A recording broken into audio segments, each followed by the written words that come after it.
Hi friends, சோள பணியாரம் எப்படி பண்ணலான்னு சொல்லிட்டு பார்க்கலாமா? அதுக்கு தேவையான பொருட்கள் 250 சோளம், 250 இட்லி அரிசி, கொஞ்சமாக வெந்தயம் ஓவர் நைட் ஊற வச்சுக்கோங்க.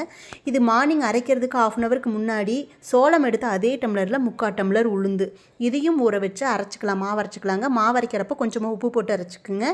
இது 5 மணி நேரம் ஆகணுங்க மாவு பொங்கி வர்றதுக்கு. அதுக்கப்புறம் நம்ம பணியாரம் ஊற்றிக்கலாங்க. நான் பணியாரம் தாங்க பண்ணுறேன், நார்மல் பணியாரம் தான். உங்களுக்கு கார பணியாரம் வேணும் அப்படின்னா கொஞ்சம் வெங்காயம், கருவேப்பிலை, பச்சை மிளகாய், கொஞ்சமாக மல்லி இலை போட்டு பணியாரம் சுடுங்க, சூப்பராக இருக்கும்.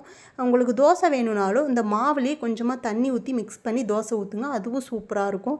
இந்த மாதிரி வெள்ளை சோளத்தில் பணியாரம் பண்ணி பாருங்கள், சூப்பராக இருக்குங்க. ஆரோக்கியமான உணவும் கூட. நம்ம குழந்தைங்களுக்கு சோளம்னா என்னன்னே தெரிய மாட்டுது. இந்த மாதிரி தோசை பணியாரம்லாம் பண்ணி கொடுங்க, இதுதான் ஆரோக்கியமான உணவுங்க. இந்த சோளத்துக்கு சைடிஷ் கார சட்னி தாங்க பணியாரத்துக்கு சூப்பராக இருக்கும். சோள பணியாரத்துக்கு இதே மாதிரியே ஒருக்கா நீங்களும் செஞ்சு பாருங்கள்.